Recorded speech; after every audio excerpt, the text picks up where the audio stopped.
ونبينا وشفيعنا وحبيبنا ومولانا محمد معدن الجود والكرم وآله الكرام وابن الكريم وأمته الكريمة وبارك وسلم. بات یہ چل رہی تھی کہ صلح کلی قسم کے جو مولوی لیڈر ہیں کس طرح سے آیتیں اور حدیثیں پیش کرتے ہیں اور اس کے معنی و مفہوم کو غلط طریقے سے بتا کر کے قوم کو گمراہ کرتے ہیں اور غلط موقع پر بیان کر کے گمراہ کرتے ہیں. اب انہی میں سے ایک چیز یہ بیان کرتے ہیں یہ صلح کلی، کہتے ہیں دیکھو عبداللہ بن ابی منافق کو ایک مرتبہ حضور صلی اللہ تعالیٰ علیہ وآلہ وسلم نے اپنے پاس بلا کر مشورے میں شریک کیا. عبداللہ بن ابی بہت بڑا منافق بلکہ منافقوں کا سردار تھا، تو ایک بار سرکار نے بلا کر کے مشورے میں شریک کیا. یہ کیا اپنی مجلس کا منافق کو رکن اس کو ایسا معزز بنانا نہیں کہ عام صحابہ بھی ان مشوروں میں شریک نہ ہو سکتے تھے، لہٰذا جس مجلس میں بد مذہب لوگ بھی رکن ہوں اس میں اہل سنت کا شریک ہونا حضور کا اتباع ہے معاذ. اس پر اعتراض کرنا کوتاہ نظری اور نفس کی پیروی نہیں تو اور کیا ہے.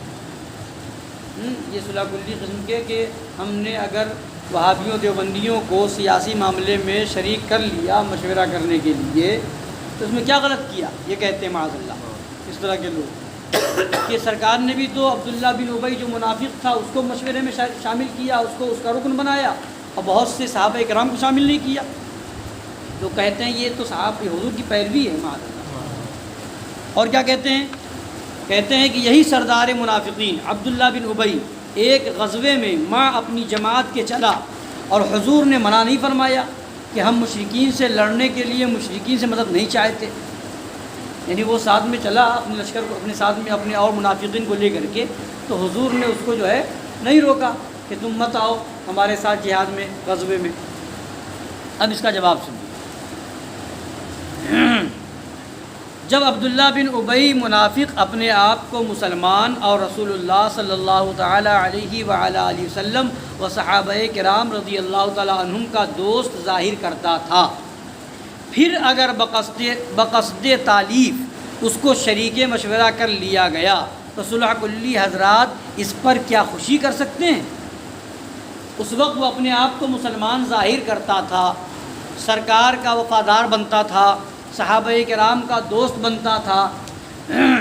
اور تالیف قلب کے لیے، تالیف قلب کا مطلب یہ ہے کہ اس کو جب ایک درجہ دیں گے بلائیں گے تو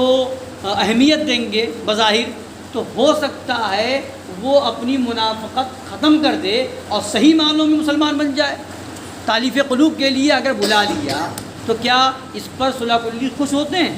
اب آگے سنیے. اور وہ بھی ایسے وقت میں جب تک ممانعت نہ تھی، اس وقت تک منافقین کو اپنی مجلس میں شامل کرنے کی ممانعت نہیں آئی تھی، منافقین کو بھگانے کی ممانعت نہیں آئی تھی، منافقین سے الگ ہونے کی ممانعت الگ ہونے کی حکم نہیں آیا تھا. تو یہ اس وقت کی بات ہے جب ان کو شامل کرنے کی ممانعت نہیں تھی.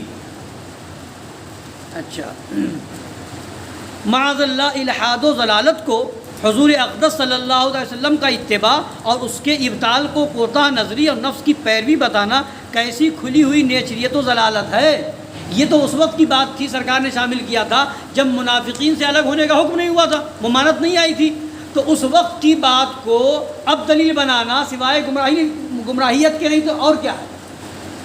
بعد میں جب ممانعت آ گئی منافقین کے بارے میں، پھر سرکار نے شامل کیا ہو یا صحابہ نے شامل کیا تو بتاؤ. یہ اس وقت کی بات جو حکم منسوخ ہو گیا اور جس کے بارے میں روک دیا گیا، اب اس کو دلیل لانا سوائے اپنی جہالت کے اور لوگوں کو گمراہ کرنے کے اور کیا ہے. فرماتے ہیں کیا حضور اقدس صلی اللہ تعالیٰ علیہ وسلم نے یا کسی صحابی رضی اللہ تعالیٰ عنہ نے اس منافق سے یہ بھی فرما دیا تھا کہ تو بھی حق پر ہے، راہ راست پر ہے، تیری اہانت اسلام کی اہانت، قوم کے ساتھ غداری ملک کی بدخواہی ہے؟ کیا صحابہ نے یہ بھی کہا تھا یا حضور نے یہ بھی کہا تھا کہ تو بھی حق پر ہے اور میں بھی حق پر ہوں، تو بھی صحیح ہے میں بھی صحیح ہوں، یہ کہا تھا؟ کیا معاذ اللہ اس مجلس مشاورت میں بھی اس نے خلاف شریعت مطہرہ کوئی کلمہ بکا تھا جس پر خاموشی اختیار کی گئی تھی؟ وہ شریک کیا گیا اس کو، تو کیا اس نے کوئی شریعت کے خلاف جملہ کہا اور اس پر صحابہ خاموش رہے ہوں یا سرکار خاموش رہے ہوں؟ آج کل جو میٹنگیں ہوتی ہیں صلح کلیوں کی تو اس میں خلاف شرع جملہ بولا جاتا ہے اور لوگ خاموش رہتے ہیں، تو کہاں وہ معاملہ اور کہاں یہ معاملہ، اور پھر وہ ممانعت کے پہلے کی بات تھی، تو ممانعت کے بعد دلیل بنانا ہی جائز نہیں، درست نہیں ہے۔ کیا اس سے اقوال تانیث کہے گئے تھے؟ کیا اس سے افعال تعظیم برتے گئے تھے؟ ولا حول ولا قوت الا باللہ العلی العظیم ونعوذ باللہ من الشیطان الرجیم۔ پھر منافقین کو دربار حضور سید المرسلین صلی اللہ تعالی علیہ وآلہ وسلم کا رکن اور ایسا مخصوص بتانا کہ صحابہ بھی اس سے محروم ہوں، اور دربار رسالت میں ان کو معزز ٹھہرانا کسی جاہل بلکہ اجہل مسلمان کا بھی کام نہیں۔ اس کو معزز بتانا منافق کو اور صحابہ کو اس سے محروم بتانا کسی جاہل سے جاہل مسلمان کا کام نہیں ہو سکتا۔ افسوس جب ایسے خیالات والے صلح کلی حضرات واعظین قوم کی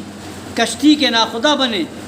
صلح کلی حضرات واعظین قوم کی کشتی کے ناخدا بنے، پھر بیچ مجدھار میں غرق نہ ہونے کی کیا وجہ ہے؟ جب ایسی اوندھی مت والے قوم کے ہادی ٹھہریں پھر خلقت کیوں گمراہ نہ ہو؟ خیر اس قدر اور بھی سن لیجئے کہ ان کمیٹیوں کانفرنسوں میں سے کسی کمیٹی کسی کانفرنس کے اراکین اگر ظاہر ہی میں یہ اقرار کر لیں کہ ہم سے غلطیاں ہوئی تھیں، ہم اب توبہ کرتے ہیں، اور روافظ و خوارج و وہابیہ، نیاچرہ، مسلم لیگیہ، خاکساریہ، احراریہ، چکرالویہ، قادیانیہ وغیرہم مبتدعین و مرتدین جو اس کمیٹی کانفرنس میں شرکت و رکنیت رکھتے ہیں، سب کے سب کہہ دیں کہ اب ہم تائب ہو کر سنی مسلمان ہوتے ہیں، تو پھر جب تک اس اقرار کا منافی کوئی قول و فعل ان سے ظاہر نہ ہوگا، ہم بھی خاص اس کمیٹی اس کانفرنس کی شرکت و رکنیت و امداد و اعانت پر اعتراض نہ کریں گے۔ یعنی وہاں تو ممانعت سے پہلے کا حکم تھا جو شامل کیا تھا عبداللہ بن ابی کو، تو وہ اس وقت تک ممانعت والی آیت نازل نہیں ہوئی تھی، یہاں تک کہ عبداللہ بن ابی کی نماز جنازہ پڑھی سرکار نے، اس وقت تک نماز جنازہ منافقین کے نماز جنازہ کی ممانعت نہیں آئی تھی۔ ہاں جب آیت نازل ہو گئی وَلَا تُصَلِّ عَلَىٰ أَحَدٍ مِّنْهُمْ مَاتَ أَبَدًا وَلَا تَقُمْ عَلَىٰ قَبْرِهِ، ان منافقین میں سے کسی کی نماز جنازہ نہ پڑھیں،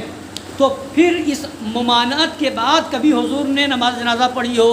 یا کبھی صحابہ نے پڑھی ہو یا کبھی اس کو کسی منافق کو بلایا ہو، اپنے ساتھ کھلایا ہو پلایا ہو تو ثبوت لے کر کیا ہو،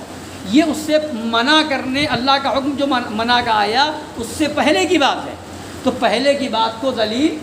نہیں بنا سکتے۔ اب اللہ کا حکم یہ آ چکا ہے، اب یہ دلیل نہیں بنا سکتے، تو یہ تو شریعت کے خلاف بکواس کرنا ہے۔ وہی فرماتے ہیں کہ اب تم جن لوگوں کو شامل کرتے ہو اپنی کمیٹیوں میں، تنظیموں میں، وہابی دیوبندی بہت سی ایسی کمیٹیاں بنتی ہیں، ہے نا، تو اب ایسے میں اگر وہ سب توبہ کر لیں اور کہیں ہم سنی مسلمان ہیں، اور اس توبہ کے بعد سنی مسلمان ہونے کے بعد پھر کوئی خلاف شرع، خلاف ایمان، خلاف سنیت کوئی فعل صادر نہ ہو تو ہم بھی رد نہیں کریں گے، تم سنی ہو جاؤ گے تو ہم بھی کچھ نہیں کہیں گے، وہی فرما رہے ہیں۔ اچھا، اور پھر ان لوگوں نے کیا بات کے پیش کرتے ہیں کہ جنگ میں ساتھ چلا عبداللہ بن ابی اپنے لوگوں کو لے کر کے ساتھ میں چلا، حضور نے منع نہیں کیا، تو فرماتے ہیں یہ کون نہیں جانتا کہ ایک وقت میں شراب نوشی جہاں تک نشہ نہ لائے جائز تھی۔ شروع اسلام میں شراب پینا جائز تھا، کب تک؟ جب تک نشہ نہ آ جائے اس وقت تک جائز تھا، اتنا پی لو کہ نشہ آ جائے تو حرام۔ یہ کب تھا؟ پہلے، اتنا پینے سے جس سے نشہ نہ آئے اتنا پینا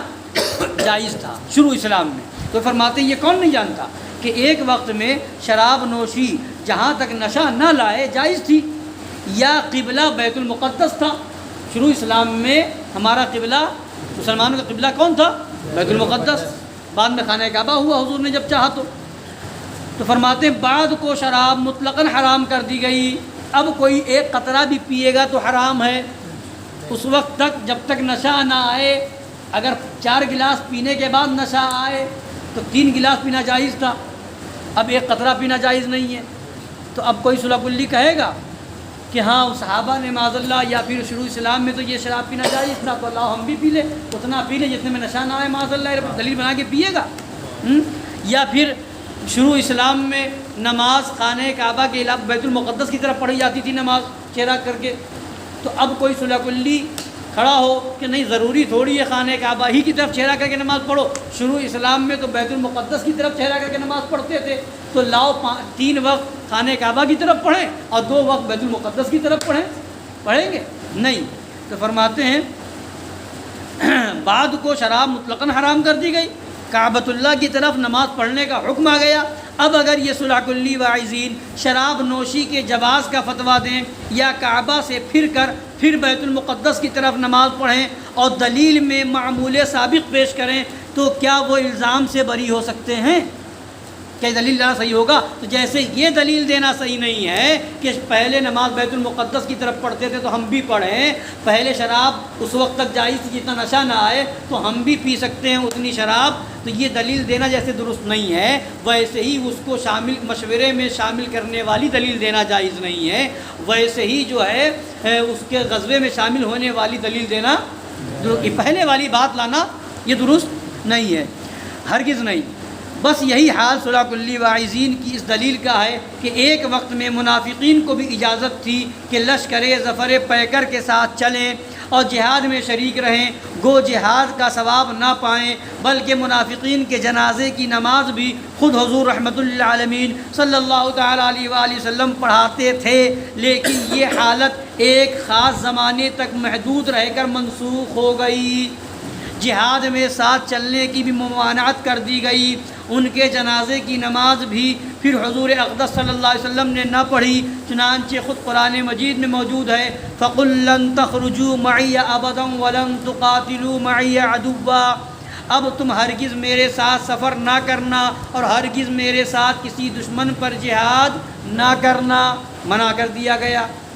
اور آیت کریمہ ملاحظہ ہو وَمَا كَانَ اللَّهُ لِيَذَرَ الْمُؤْمِنِينَ عَلَى مَا أَنْتُمْ عَلَيْهِ حَتَّى يَمِيزَ الْخَبِيثَ مِنَ الطَّيِّبِ، یعنی تو اے محبوب تم فرما دو کہ اے منافقو، اللہ مسلمانوں کو اس حالت پر ہرگز نہ چھوڑے گا بلکہ گندوں کو ستھروں سے ضرور الگ کر دے گا،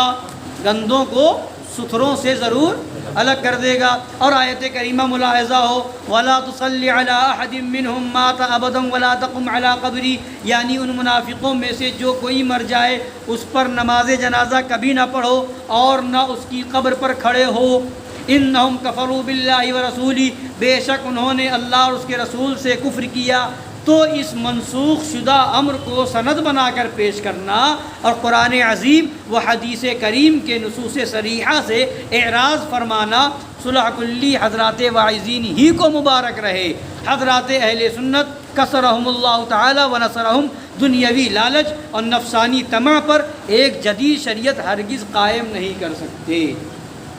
یہ سب کرنا تو ایک نئی شریعت قائم کرنا ہے کہ پہلے والی دلیلیں لے کر کے آؤ، تو پھر بہت سی چیزیں ہیں شروع اسلام میں جائز تھیں اب ناجائز ہیں، تو اب اس طرح سے اگر کرنے جاؤ وہ دلیلیں لینے آؤ تو پھر معاذ اللہ ایک نئی شریعت گڑ جائے گی۔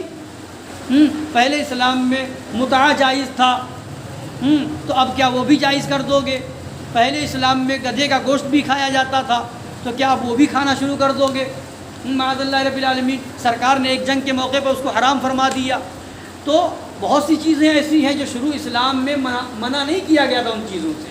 بعد میں ممانعت آ گئی، تو اب بعد کا حکم مانا جائے گا، پہلے والے حکم کو دلیل نہیں بنایا جائے گا۔ منافقین کو بھی مشورے میں شامل کرنے کی ممانعت پہلے نہیں تھی، منافقین کی نماز جنازہ کی ممانعت پہلے نہیں تھی، منافقین کو جنگ میں شامل کرنے کی ممانعت پہلے نہیں تھی، تو اب بعد میں جب ممانعت ہو گئی تو اب اس کو دلیل بنانا کسی طور پر جائز نہیں ہے۔ اللہ تعالیٰ عقل سلیم عطا فرمائے اور ان صلح کلیوں کے مکر سے، فریب سے ہم سب کو بچنے کی توفیق عطا فرمائے، آمین برحمتک یا ارحم الراحمین۔